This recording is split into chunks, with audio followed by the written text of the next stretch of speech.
우리 옆에 분들한테 이렇게 인사하시겠습니다. 자녀는 하나님의 선물입니다. 인사합니다. 자녀는 하나님의 선물입니다. 오늘은 어린이 주일입니다. 이 어린이라고 하는 말은 우리나라에서 소파 방정환 선생님이 처음 만들어낸 말입니다.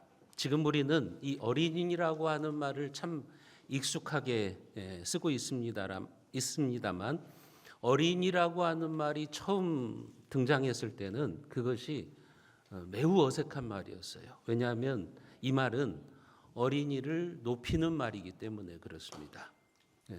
우리나라가 6.25 체계 가운데 있었잖아요. 그래서 남존여비, 남자는 존귀하고 여자는 좀 비천하다. 그 다음에 장유유서, 어른을 높이는. 그러니까 어른을 높이고 질서를 잡는 것은 좋은 건데 문제는 어린 아이들을 함부로 하대를 하는 거죠. 그래서 옛날 사람들은 어린이를 부를 때 이 어린이라고 하는 단어가 나오기 전에 아이들을 가리켜서 뭐라고 불렀냐면 애새끼, 어린 놈, 그리고 얼라 이렇게 불렀다고요. 그러니까 어린이를 얼마나 하대했는지를 우리가 알 수가 있는 겁니다. 그런데 어린이라고 할 때 이라고 하는 이 전미어는 높임말에 해당이 되는 겁니다. 쉽게 말씀드리면 높은 이, 착한 이라고 말할 때처럼 이 이라고 하는 전미어는 높이는 말이에요. 그러니까 방정환 선생님이 어린이라고 부른 것은 이제 어린이를 높이는 말이거든요. 그 당시의 배경에서 보면 이것은 상당히 이제 혁명적인 단어가 되는 겁니다. 어린이라고 하는 말은 이제 어린이도 어엿한 하나의 인격체로 그들이 인정받아야 되는 것이고 그들도 존중받아야 된다. 한마디로 말하면 사람 취급을 해야 된다고 하는 그런 말이죠. 왜냐하면 옛날에는 아이들을 사람 취급 안 했거든요. 성경에도 보면 예수님 당시에 어린이들은 사람 취급을 안 했어요. 그래서 사람 숫자를 카운트할 때 여자와 어린이는 숫자에 넣지를 않습니다. 그게 무슨 말이에요? 사람이 아니라는 거죠. 사람 취급을 못 받은 거죠. 성경도 어린이의 가치를 과소평가하지 않는데 예수님 당시에 예수님이 하나님 나라의 복음을 전하고 또 하나님 나라의 말씀을 가르치니까 한 번은 어린아이들이 예수님께 가까이 왔어요. 그러니까 예수님의 제자들이 그것을 막습니다. 애들이 예수님에게 오지 못하도록 가로막는 거예요. 쉽게 말씀드리면 애들은 가라. 너희들이 이곳에 와서 뭐 하겠느냐. 너희들은 저쪽으로 가 하면서 제자들이 어린아이들을 무시합니다. 그때 예수님께서 제자들을 엄히 꾸짖으시면서 뭐라고 말씀하십니까? 어린아이들이 내게 오는 것을 금하지 말라. 그러시면서 하나님의 나라가 이런 자의 것이니라. 하나님의 나라, 천국은 이런 어린아이와 같은 자들의 것이라고 그렇게 말씀하셨어요. 무엇을 의미하는 겁니까? 어린이는 하나님 나라에서 그만큼 소중한 존재라고 하는 거예요. 가치 있는 존재라고 하는 것을 예수님께서 말씀하시는 거죠.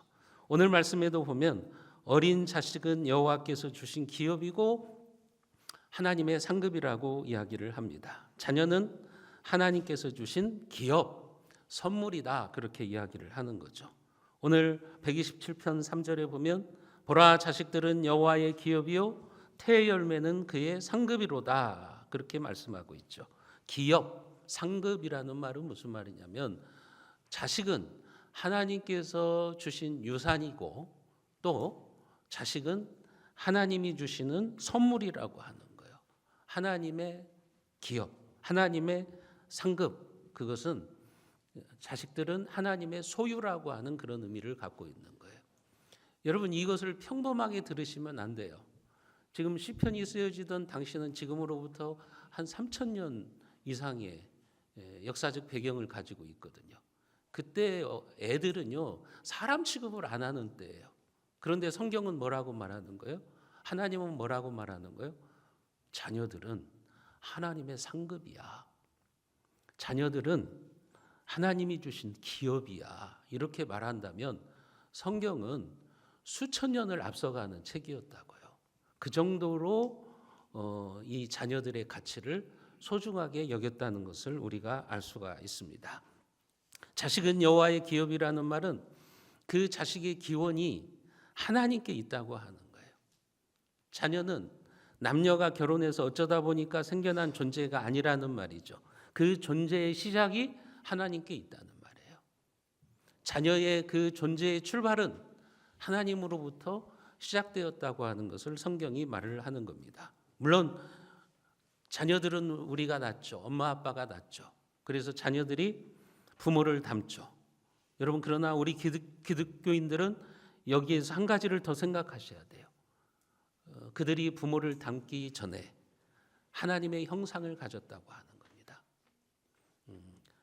하나님의 형상을 가졌다는 말은 하나님을 닮았다는 말이에요. 그러니까 얼마나 그것이 귀한 것이냐 하는 겁니다. 어린이의 존재 자체가 얼마나 소중한가 하는 것을 우리에게 가르쳐주고 있는 겁니다. 자녀는 하나님께서 우리에게 주신 선물이기 때문에, 기업이기 때문에, 여러분, 이것은 무엇을 의미하냐면 내 마음대로 키울 것이 아니라 하나님의 뜻대로 키워야 된다는 겁니다. 자식이 내 자식이라고 내 마음대로 키우려고 하면 안 됩니다. 하나님의 뜻대로, 하나님의 말씀대로 가르쳐야 되는 거예요. 자식은 내 소유가 아니라 하나님의 소유이기 때문에 그렇습니다. 여러분, 지금 여러분들의 자녀가 하나님의 것을 인정하십니까?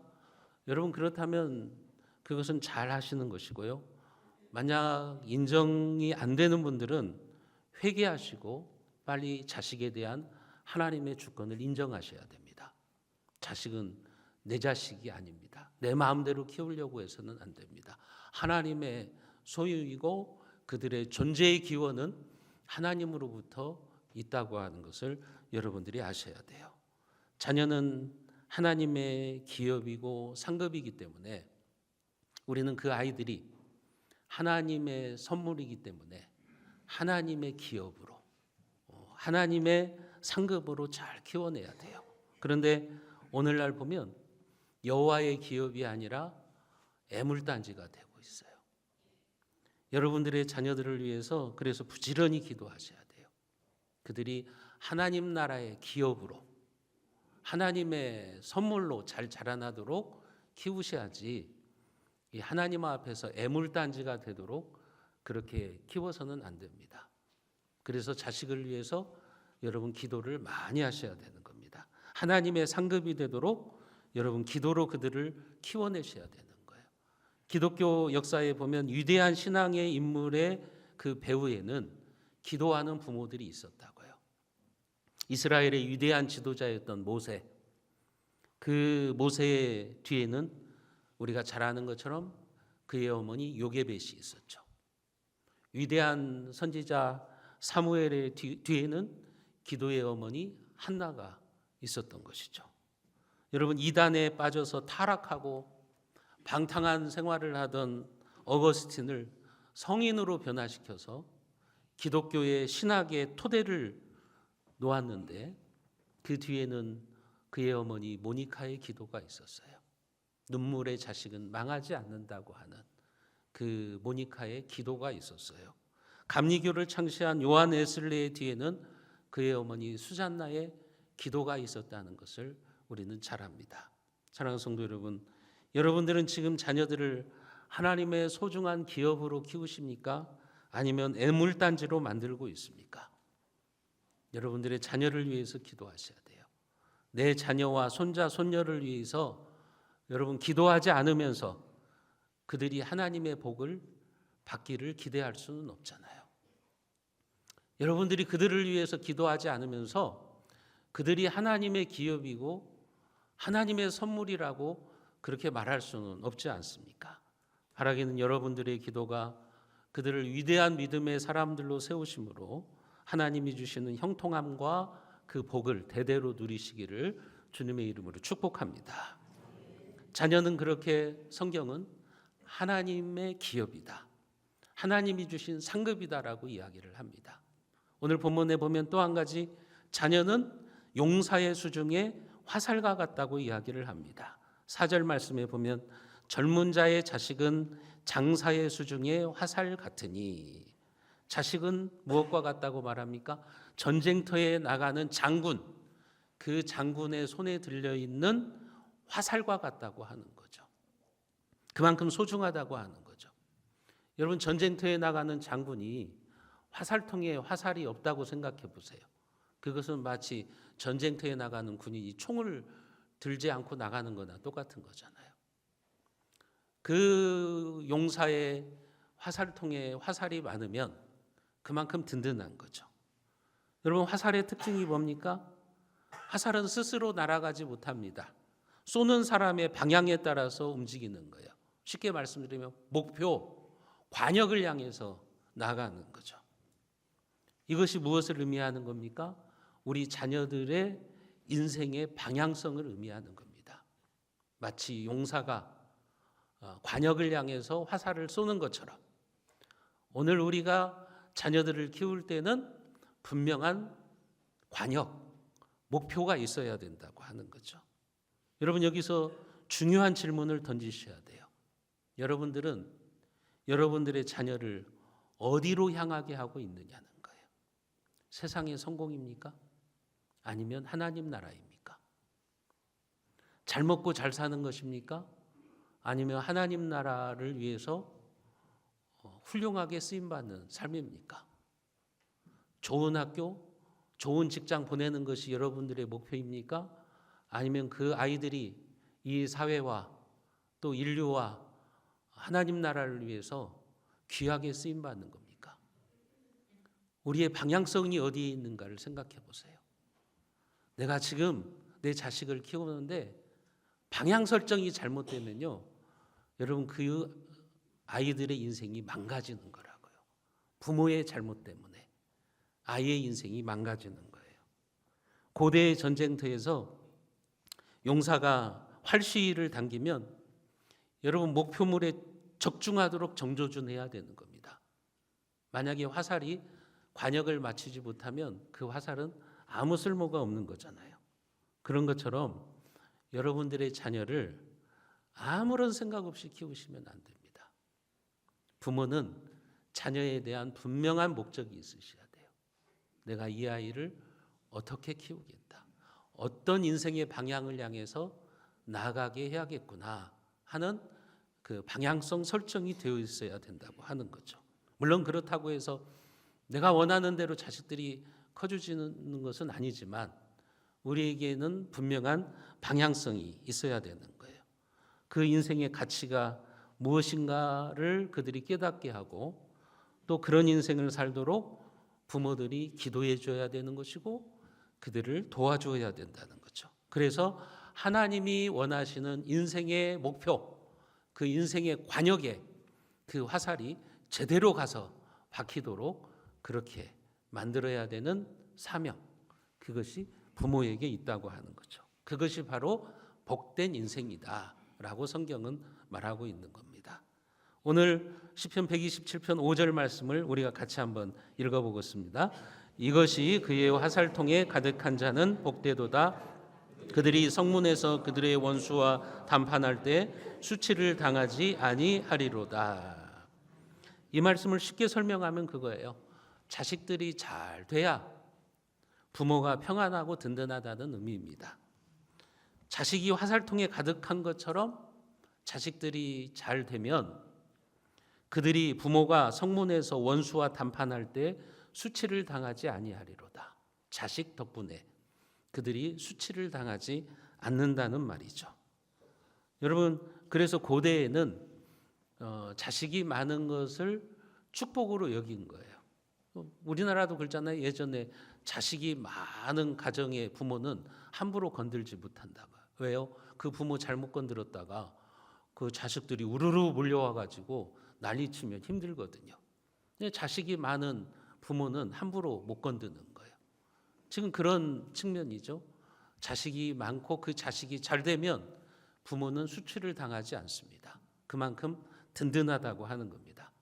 그러나 성경은 단순히 자식이 많은 것이 아니라 하나님이 원하시는 목표대로 사는 자식, 그런 자식이 많은 사람이 복되다고 하는 겁니다.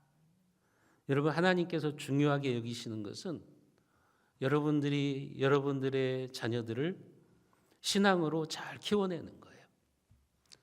우리 교회가 중요한 과제는 뭐냐면 우리 교회 안에 있는 다음 세대를 믿음의 사람들로 키워내는 거예요. 왜 그렇습니까? 우리 다음 세대, 주일학교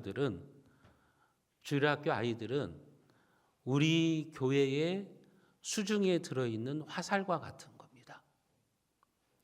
여러분, 우리 교회에 화살과 같은 다음 세대가 많아야 우리 교회가 지금 40년의 역사를 쓰고 있지만 그 다음 40년의 희망이 있는 거예요.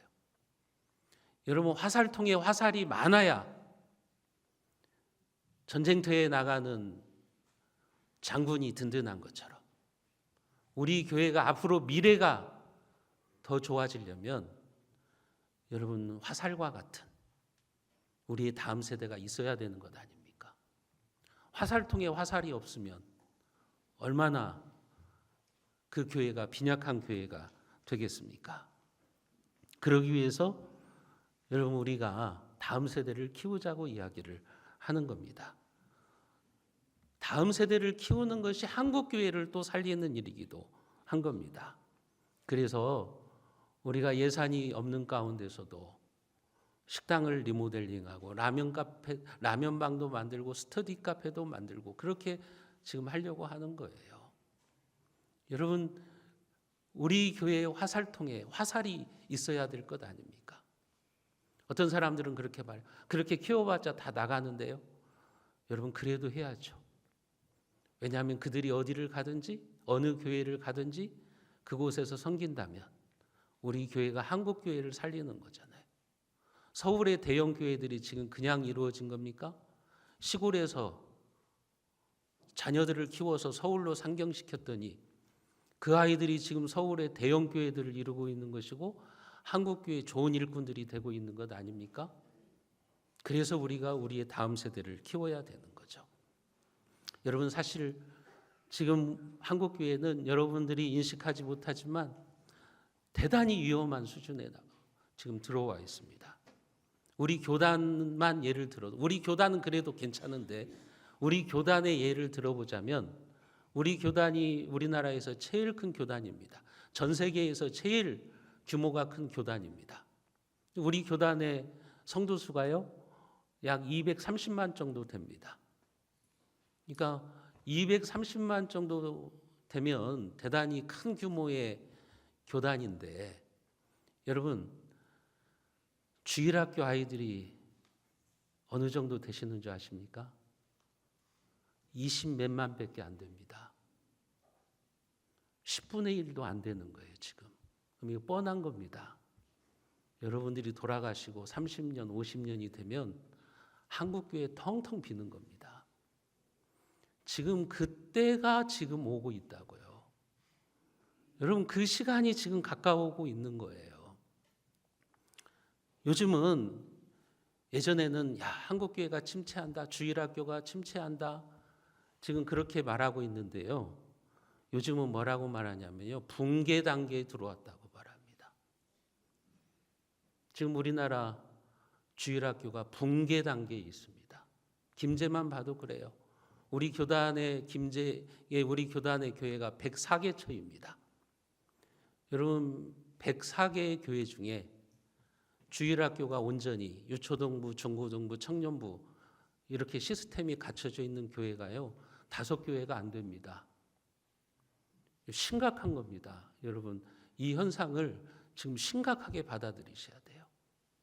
우리의 다음 세대들이 화살통에서 텅텅 비어가기 시작하면 여러분들이 이제 한 20년만 지나면 이 김제에 있는 교회들도 건물들도 텅텅 비기 시작할 겁니다. 교회가 문을 닫기 시작할 겁니다. 그런 현상들이 지금 우리 앞에 놓여 있다고 하는 거예요. 다음 세대를 키우는 것은 이게 지금 우리의 선택의 문제가 아니라고요. 여러분, 우리가 이게 지금 생명 걸고 해야 되는 일이라고요. 그나마 우리 교회는 그 5개 교회에 들어가잖아요. 얼마나 감사한 겁니까? 그렇다면 우리 교회 안에 있는 아이들이 얼마나 귀중하고 소중한가를 아셔야 돼요. 그리고 그들을 위해서 기도하시고요. 그들을 위해서 우리가 투자해야 되고요. 또 그들에게 신앙의 본이 되어야 되는 거예요. 여러분들이 신앙의 본이 되어서 그들이 여러분들을 따라갈 수 있도록, 그래서 믿음의 다음 세대들이 아름답게 세워질 수 있도록 해야 되는 사명, 그것이 오늘 저와 여러분들의 사명이라고 하는 것을 기억하셔야 됩니다. 어떤 아버지가 한방눈이 펑펑 쏟아지는 날에 출근을 하는데 뒤에 어린 아들이 뒤뚱거리면서 따라옵니다. 아빠가 물었어요. 아들아, 뭐 하고 있니? 아빠의 질문에 아들이 이렇게 대답합니다. 아무것도 아니에요. 그냥 아빠의 발자국을 따라가는 거예요. 그런데 아들을 집으로 돌려보내고 아빠가 출근을 하고 또 출근을 해서 회사에 있는데 계속해서 아빠의 귀에 그 아들의 소리가 들려오는 거예요. 아무것도 아니에요. 그냥 아빠의 발자국을 따라가는 거예요. 아무것도 아니에요. 그냥 아빠의 발자국을 따라가고 있는 거예요. 여러분, 그래서 그 아빠는 무릎을 꿇고 하나님께 기도했습니다. 주님, 우리 아들이 제 발자국을 따라오고 있다면 부디 저를 도와주셔서 아들의 삶에 올바른 발자취를 남기게 하여 주옵소서. 그렇게 기도했다 그래요. 여러분, 여러분들의 자녀들은 여러분들의 삶을 그대로 보고 있는 거예요. 여러분들이 어떻게 신앙생활을 하고 있는지 여러분들의 뒷모습을 그대로 보고 있는 거예요. 우리의 다음 세대는 오늘 우리가 어떻게 신앙생활을 하고 있는지 그대로 보고 있다고 하는 거죠. 물론 우리가 완전한 삶을 살 수는 없어요. 그러나 최소한 그렇게는 우리가 말할 수 있어야 돼요. 사랑하는 아들아, 딸아, 엄마와 아빠가 예수님을 본받고 싶어 하는 것처럼 너희들도 예수님을 본받아 살고 싶지 않니? 이렇게 말할 수는 있어야 된다고 하는 거죠. 옛말에 그런 말이 있습니다. 몸으로 가르치니 따라오고 입으로 가르치니 반항하더라. 여러분, 입으로만 가르쳐봤자 소용이 없습니다. 몸으로 가르쳐야 되는 거예요. 몸으로 가르쳐야 아이들이 우리의 뒷모습을 보고 따라오는 거예요. 여러분들의 자녀들이나 여러분들의 손자, 손녀들을 훌륭한 신앙의 사람들로 키우고 싶으시면 여러분들이 먼저 하나님을 사랑하시고 여러분들이 말씀대로 살아가시는 부모가 돼야 되는 것이고 할아버지, 할머니가 되는 거예요. 여러분, 우리의 다음 세대가 정말 훌륭한 믿음의 세대로 키워지기를 원한다면 오늘 우리가 그들을 사랑하고 그들을 뒷바라지하고 또 그들을 축복해야 된다고 하는 것입니다. 부모가 먼저 말씀을 보지도 않고 말씀대로 살지도 않으면서 입으로만 너 왜 성경 안 봐? 성경 좀 봐. 그렇게 해봤자 아이들에게는 씨도 맥히지 않는 거라고요. 아이들은 반항하는 거라고요. 부모는 용서하는 삶을 살지 않으면서 자녀들에게 용서하라고 말해봤자 그 소용없는 일이라고요. 부모가 신앙생활을 대충 하면서 자녀들에게 너희들 하나님 제대로 섬겨라. 아이들은 그 부모를 우습게 보는 거라고요. 여러분, 오늘날 교회 안에 있는 부모들의 가장 큰 문제점이 무엇인지 아십니까? 자녀들의 영혼에 너무 무관심하다는 거죠. 자녀들에게 좋은 학원이나 좋은 과외 선생 만나게 해주기 위해서는 힘쓰는데 자녀들의 신앙 지도는 뒷전이라고 하는 거죠. 학교에서 하는 학업 상담은 부지런히 찾아가는데 자녀들의 영혼을 책임지는 교회의 교역자나 주일학교 교사들에게 찾아가서 자녀들의 신앙 상담을 하는 경우는 거의 없습니다. 학원에 갔는지는 눈에 불을 켜고서 관심을 기울이는데 주일학교에 갔는지는 관심이 없는 거예요. 여러분, 학교에서 하는 캠프는 수십만 원 등록비를 내라고 해도 아깝지 않는데, 교회에서 주일학교 하면서 10,000원, 20,000원 내라고 하면 불평을 하는 거예요. 왜 돈을 내라고 하냐고. 왜 교회에서 돈을 받냐고. 그게 제대로 된 그리스도인입니까? 여러분, 그런 부모가 과연 자녀의 영적 생활에 관심을 가지고 있는 부모라고 우리가 말할 수 있느냐고요. 여러분, 우리의 삶을 돌아보고 우리가 회개해야 됩니다. 과연 우리는 우리의 자녀들 앞에서, 우리의 다음 세대들 앞에서 어떤 모습으로 서고 있는가 하는 겁니다. 사실 우리는 우리 과거의 믿음의 선배들보다 훨씬 더 공부도 많이 했고요. 아는 것도 많고요. 잘 먹고 잘 살아요. 그런데 자녀들의 신앙에는 관심이 없어요. 여러분, 우리 믿음의 어른들이 무슨 교육학을 전공했습니까? 그분들이 목회학을 공부했습니까? 그분들이 대학을 나왔습니까? 그런데도 신앙의 자녀들은 잘 키워냈어요. 왜 그런 줄 아십니까? 삶으로 보여줬기 때문이라고요. 어린아이가 밤에 잠을 자다가 화장실에 가려고 나가다가 부모님의 방에서 신음소리 같은 것이 들려서 가만히 문을 열고 봅니다. 그랬더니 어머니가 무릎을 꿇고 눈물로 자녀들을 위해서 기도하고 있습니다. 그런 모습을 보면서 자녀는 아는 거죠. 아, 저게 신앙이구나. 저게 바로 오늘 나를 이렇게 믿음으로 키우고 있는 거구나. 그것을 알게 되는 거예요.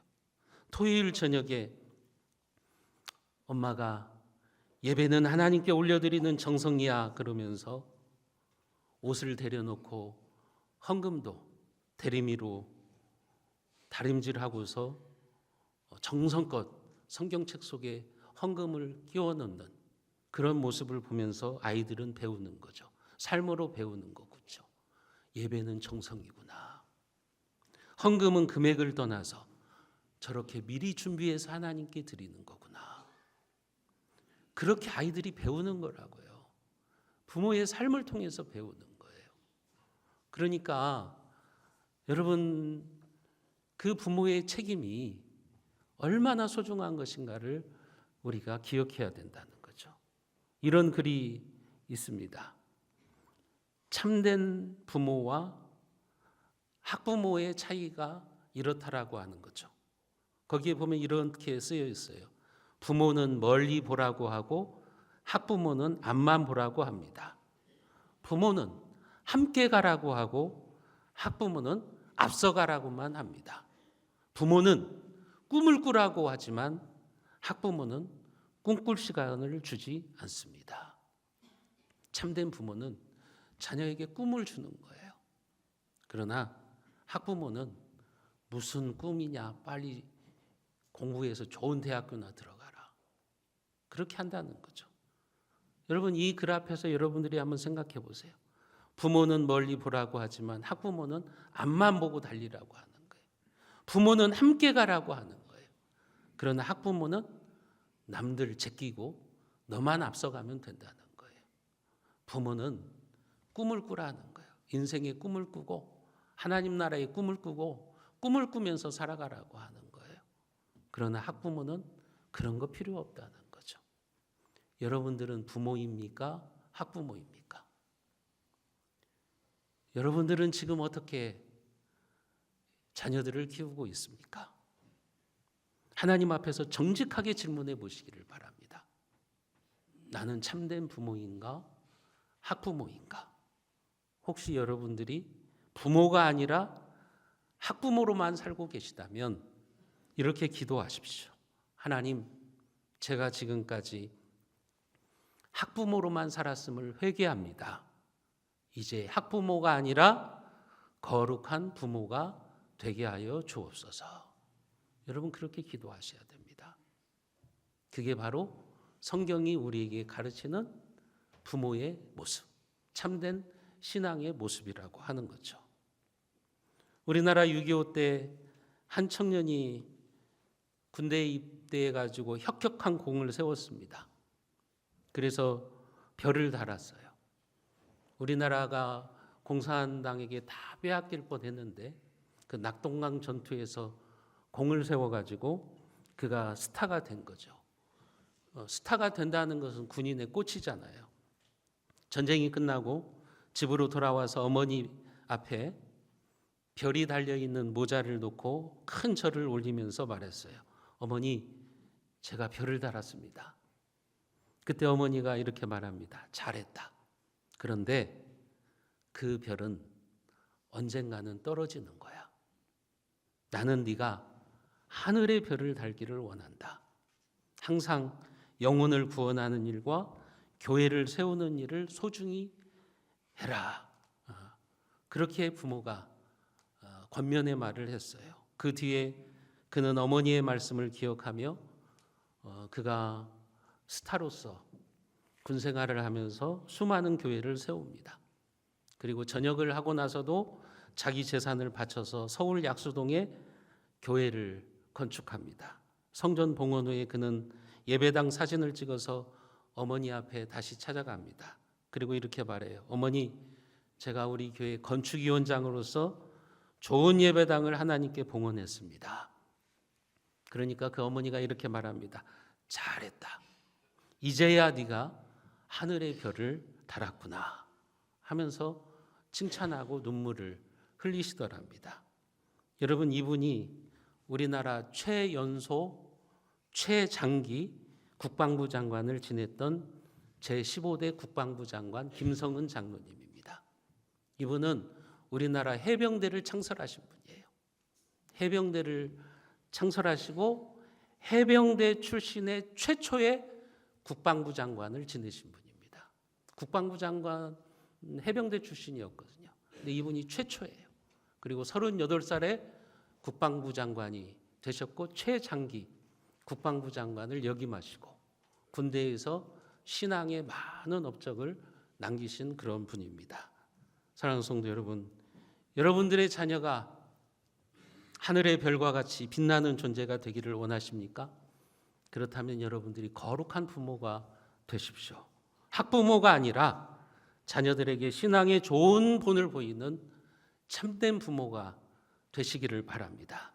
그래서 여러분이 자녀들을 통해서 하나님이 주시는 복을 받고 여러분들의 가정이 믿음으로 굳건히 세워지기를 주님의 이름으로 축원드립니다.